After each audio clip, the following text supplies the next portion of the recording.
Hola, muy buenas. Bienvenidos a un episodio de la serie La insoportable levedad de la filosofía, un podcast filosófico que pretende acercar a ese maravilloso mundo a todo aquel con inquietudes metafísicas, vitales, existenciales, porque como muy bien decía Sócrates, una vida sin examen, sin reflexión, sin en suma filosofía, no merece la pena ser vivida.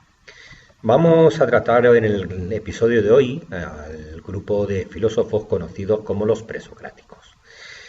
Este grupo de filósofos son los filósofos anteriores a Sócrates, con los que se inicia la filosofía y que protagonizan el llamado paso del mito al logos, que es la forma académica que se tiene de mencionar el origen de la filosofía, como el paso del mito al logos.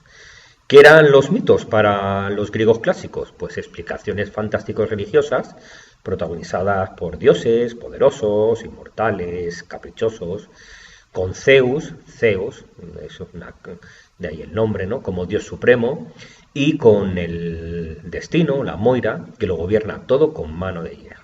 Al destino no escapa nadie, ni siquiera los dioses o Zeus, el dios supremo. Ni siquiera Zeus puede evitar que si el destino de Ulises es regresar a Ítaca y volver con su mujer, con Penélope, ni siquiera él, por más obstáculos que le ponga, podrá impedir que su destino se cumpla. Estos mitos eran transmitidos por los grandes poetas clásicos, quienes eran vistos como los intérpretes de los dioses, y eran recitados por los aedos. Por eso, todos estos poemas están en verso, porque hasta ahora no se ha encontrado mejor recurso mnemotécnico que el verso. Entre estos autores, entre estos poetas clásicos, destacan fundamentalmente dos: Homero, en el siglo VIII a.C., con la Ilíada, que nos cuenta la guerra de Ilion, la guerra de Troya, y la Odisea, que nos cuenta el regreso de Ulises, Odiseo, a su patria, a Ítaca. El otro autor clásico destacable es Hesíodo, que en el siglo VII a.C. nos escribió obras como la Teogonía o los Trabajos y los Días. ¿Qué visión de la naturaleza subyace bajo el mito? Pues la naturaleza se ve como algo que está siendo producido por la voluntad de unos dioses que son arbitrarios, terribles o caprichosos. Esa voluntad divina es incomprensible para el hombre, pero es cierto que el hombre puede tratar de poner a su favor esa voluntad pues a través de los sacrificios o de los rituales. Frente a los mitos va a aparecer en un lugar y en un momento concreto el logos, la filosofía, que no es nada más que el intento para resolver los problemas del universo solo por la razón. ¿Dónde nace la filosofía? Pues en Jonia, una colonia griega en el Asia Menor, que se correspondería con la actual Turquía, y nace en el siglo VII a.C. No os brota de la noche a la mañana, es decir, los griegos no se acuestan explicando la realidad una noche a través de los mitos y se despiertan a la mañana siguiente explicando la realidad a través de la filosofía. Hay un paso gradual de los mitos a la filosofía, al logos. En los mitos hay algo de pensamiento racional, ¿no? Pensemos, por ejemplo, que hay una sofisticación en los dioses griegos, que son antropomorfos, que tienen forma humana, frente a los dioses de otras religiones, como puede ser la egipcia, que son zoomorfos, que tienen forma de animal. Eso ya es un atisbo de racionalidad. Y también hay algo de pensamiento mítico en los primeros filósofos. El mejor ejemplo de todos es Platón, ¿no? Pensemos en la importancia del mito de la caverna o del mito del cargalado en la filosofía platónica. La visión de la naturaleza que subyace en la filosofía es una naturaleza compuesta por leyes necesarias, leyes racionales y leyes cognoscibles que, y esto es fundamental, posibilita la predicción. Porque si las tormentas dependen de Afrodita o del humor de Zeus, pues yo soy incapaz de poder predecir cuándo va a haber una tormenta. Pero si las tormentas dependen pues de una serie de leyes que son necesarias y que además son accesibles al conocimiento humano, la predicción sí es posible. Esa gran ventaja de la explicación lógica frente a la explicación mítica es fundamental para entender el origen de la filosofía. ¿Qué factores hacen posible la aparición de esta nueva disciplina, ¿no? Todo surge por algo. Hay una serie de factores, una serie de condicionantes que van a hacer que en esa Jonia de ese siglo VII antes de Cristo brote esta nueva disciplina. Pues el primer factor que hay que mencionar es que eran sociedades en las que la prosperidad económica aseguraba la satisfacción de las necesidades vitales. El comercio en Jonia permitió a algunos de sus ciudadanos contar con el tiempo de ocio para pensar e investigar, dado que no tenían que llevar a cabo tareas de supervivencia, a la caza, a la pesca, a la agricultura. Pues ese tiempo de ocio en una época, en un mundo en el que no existía internet, WhatsApp, televisión por cable, es decir, no existía toda la industria del entretenimiento que existe en la actualidad, pues en esa época no había nada mejor que hacer para rellenar ese tiempo libre, ese tiempo de ocio, que investigar el universo. Por lo tanto, es fundamental, como ya nos dice Aristóteles, que la filosofía nace cuando las necesidades básicas están cubiertas y aparece ese tiempo libre, ese tiempo de ocio, que además garantiza los esclavos, es decir, esa libertad de ciudadanos se apoyaba sobre la existencia de los esclavos, que moralmente, evidentemente, es algo execrable, pero que es un factor fundamental para la aparición de la filosofía a ciencia, porque en esta época la filosofía y la ciencia son una, ¿vale? Otro factor que hace posible la aparición de la filosofía es que mantenían contactos, gracias a sus múltiples viajes comerciales, pues con pueblos dotados de brillantes civilizaciones, como puede ser Egipto o Babilonia, que tenían diferentes mitos y explicaciones de la realidad. Como las explicaciones variaban con las culturas, pues creyeron que sería más adecuado pensar de manera racional una explicación que valiera independientemente de la cultura a la que se perteneciera. Es que si tú ibas a Egipto, la explicación de las tormentas no estaba en Zeus, porque claro, Zeus era inexistente en aquella zona. La explicación estaba en su dios correspondiente, por ejemplo, Anubis. Entonces, claro, estos griegos, estos primeros filósofos, piensan que a lo mejor es más adecuado, dado que el fenómeno es el mismo, pues que la explicación sea también la misma, que sea una explicación válida para cualquier cultura.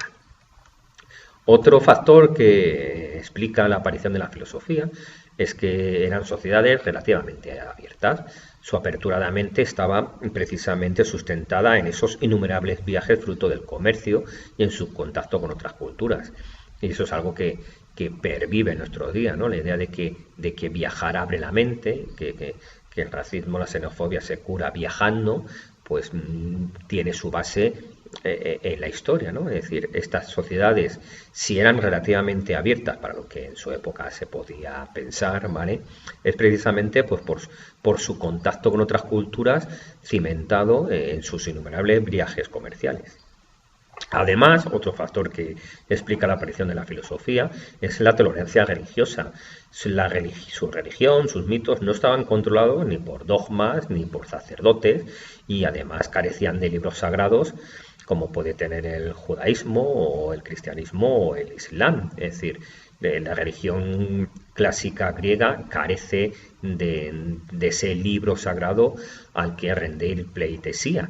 Y sus mitos además no eran de creencia obligatoria, es decir, lo que era obligatorio era la práctica religiosa, es decir, las ofrendas, las celebraciones, los rituales, eso sí era obligatorio, pero los mitos no eran de creencia obligatoria.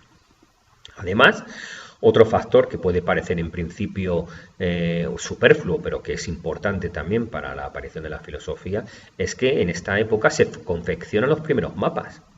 Y los cartógrafos se van a dar cuenta de que no había una correspondencia real entre la geografía de los libros míticos, como puede ser la Odisea, por ejemplo, y la realidad.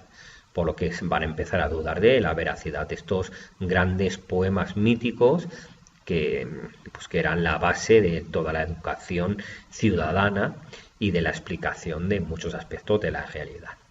Y el último factor que sería destacable mencionar es la introducción de la moneda, porque va a contribuir a educar a estos griegos, a estos primeros griegos, en el desarrollo de la capacidad de la abstracción. Y esa capacidad es fundamental en una disciplina, en una materia pues tan abstracta como puede ser la filosofía. Antes de entrar a ver con más detenimiento el pensamiento de cada uno de los filósofos presocráticos, vamos a dar como una serie de características generales de todos estos filósofos, ¿vale? Todos ellos se interesan por la naturaleza, por la física. Son más científicos que filósofos, siendo ambas cosas, pero son fundamentalmente científicos interesados por la naturaleza, por la física. Son físicos, por tanto. Todos buscaban algo permanente y estable en medio del caos, del cambio constante, del devenir. Es un objetivo destacable en todos y cada uno de ellos. La búsqueda de ese algo permanente que subyace por debajo del constante devenir, del caos, del cambio constante. Son todos fundamentalmente racionalistas. Están convencidos de que la verdad acerca de la naturaleza no se alcanza por los sentidos, sino por la razón. Y todos intentan responder a la pregunta de qué está hecho el mundo, ¿vale? ¿Cuál es el arjé? El término que ha triunfado, ¿no?, para explicar este aspecto, el arjé de donde todo proviene. ¿De qué está hecho el mundo? El arjé, de donde todo proviene, y a la que cada presocrático dará una respuesta distinta. Y para terminar en esta pequeña introducción a los filósofos presocráticos, pues vamos a dar una serie de consideraciones previas a lo que será el desarrollo del pensamiento de cada uno de ellos, que iniciaremos con el primer de los filósofos presocráticos, el considerado primer filósofo, Tales de Mileto. Lo primero que tenemos que decir es que alguno de ellos no escribió nunca nada.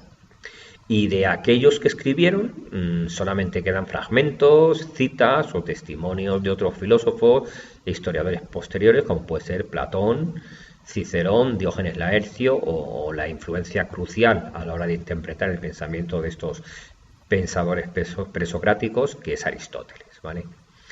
Otro aspecto que tenemos que mencionar es que las fechas de nacimiento y muerte de todas ellas son imprecisas. La fuente más aceptada en este aspecto es Apolodoro de Alejandría, que en el siglo II a.C. compuso una cronología basándose en un concepto que es el concepto de acme. Acme, decía Apolodoro de Alejandría, es el periodo de máxima actividad filosófica y la fijó en torno a los 40 años. Entonces, a partir de ese concepto de acme, va a poder elaborar las fechas de nacimiento y de muerte de cada uno de ellos. Pero esas fechas, tanto de nacimiento como de muerte, son más o menos precisas, ¿vale? Con certeza no se sabe, ¿de acuerdo? Pero son más o menos, están más o menos aceptadas a partir de Apolodoro de Alejandría y de este concepto de acme, que establece que su máxima actividad filosófica, la de cada uno de ellos, está en torno a los 40 años. Y lo último que habría que mencionar antes de empezar el desarrollo del pensamiento de estos autores presocráticos, y para ya terminar esta pequeña introducción a ellos, es que los presocráticos se clasifican en dos grandes grupos, ¿vale? Los llamados monistas y los pluralistas. Hemos dicho que todos buscaban responder a la pregunta de qué está hecho el mundo, ¿no? ¿Cuál es el arjé del que todo proviene?